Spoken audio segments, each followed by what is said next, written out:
결국 대통령을 위해서 일한 것이 아니라 최순실 씨를 위해서 일을 했다라는 적나라한 인터뷰 내용이 오늘 폭로되고 있습니다.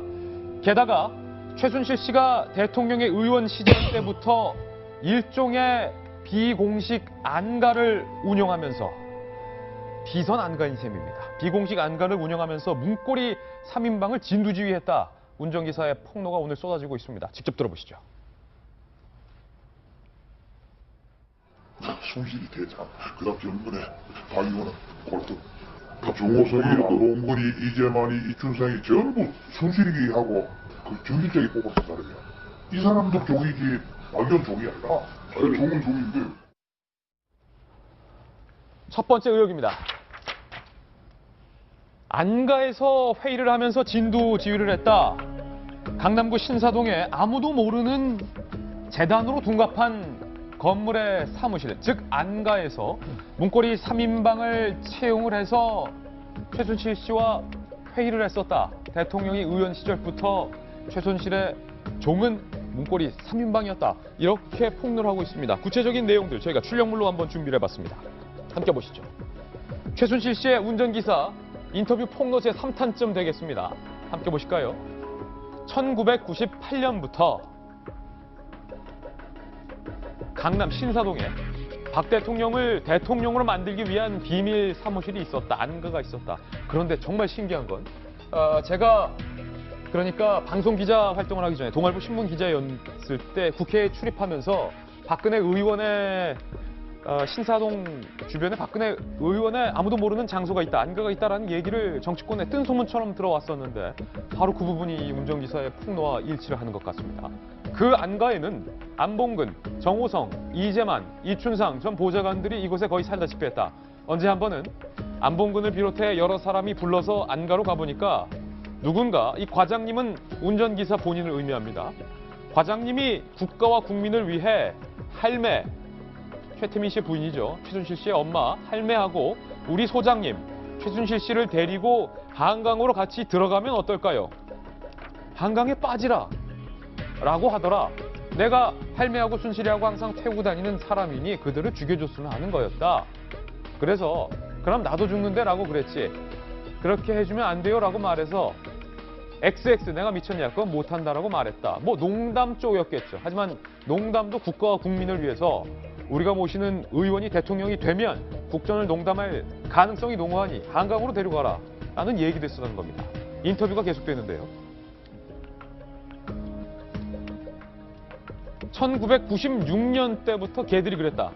문고리 3인방 얘기죠. 오죽하면 그 소리를 했겠느냐. 그들은 우리 의원님이 코드원, 여기서 코드원은 대통령을 의미합니다. VIP, 코드원이 되면 코드원은 대통령이 된다는 거 아니냐. 그럼 최 씨가 나라를 들었다 놨다 할 것이다 라고 말하더라. 그런데 지금 99년 걔들이 말했던 그대로 지금 순실이가 나라를 들었다 놨다 하지 않느냐. 문고리 3인방은 순실이의 종이라고 보면 된다. 심지어 죽으라 라고 말하면 죽어야 하고 안 그러면 반발하면 그들은 끝이 난다 라고 진술하고 있습니다. 정성희 위원님, 안가가 존재했었다. 안가보다 그런 얘기를 하고 싶은데요. 저는 이런 생각을 했습니다. 아까 대통령이 그 관저에 나오질 않지 않습니까? 잘.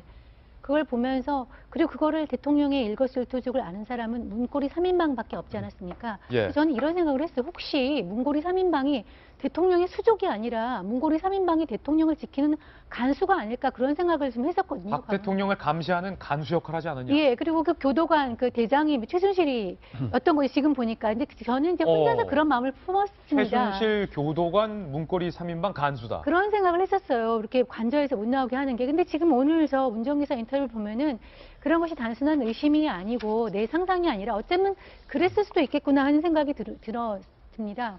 저는 대통령에 대해서 이렇게 리더십에 대해서 늘 이렇게 생각을 했어요. 대통령은 우리나라 대한민국과 결혼했다고 얘기하지 않았습니까?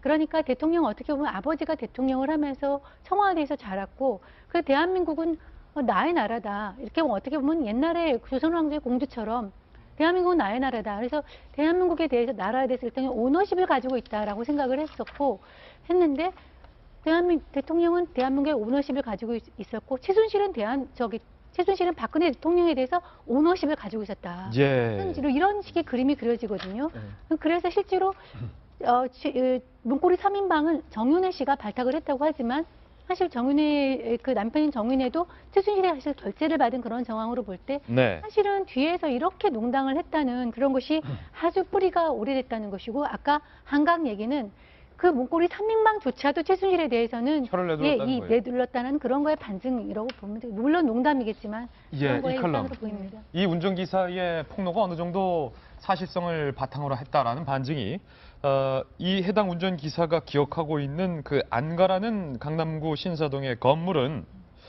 박근혜 대통령 그러니까 최순실 씨가 2012년 대선 직전에 이 사무실을 비운 걸로 기록이 남아 있고 한국문화재단이라는 간판을 실제로 걸고 있었더군요.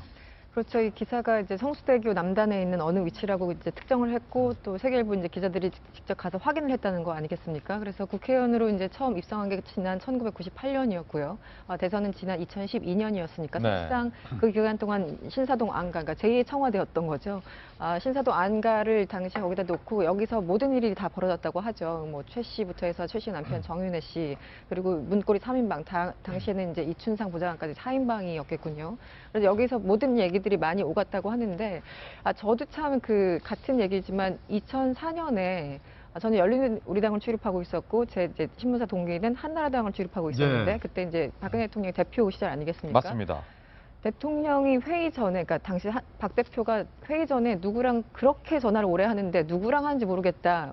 정말 모든 기자들이 미스터리다 그래가지고 정치부 기자들 사이에서. 네, 정치부 기자들 사이에서 예. 그래서 옆에 있는 뭐 당시 유승민 의원이었나요? 하여튼 옆에 이제 비서실장 이런 분들한테 도대체 박 대표 누구랑 전화하느냐? 우리도 모른다. 뭐 이런 반응이 있었고 또 대표실에 늘 안 계시니까 대표 어디 갔냐? 기자들이 이제 맨날 물어보고 그랬는데 영 계속 미스터리였던 거예요. 근데 이제 요즘 한꺼번에 두기 풀리듯이 다 그 해명이 되고 있고요.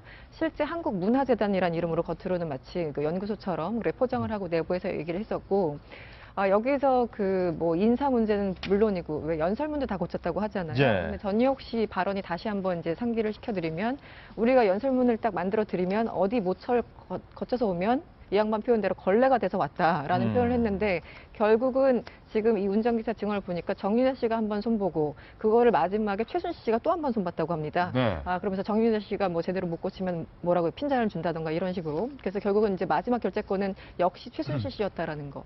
근데 또 하나는 그 재밌는 게 이 근처에서 이제 식당가를 이제 운영했던 사람들한테 물어보니까 안가 근처의 식당들에게. 네, 식당가. 예.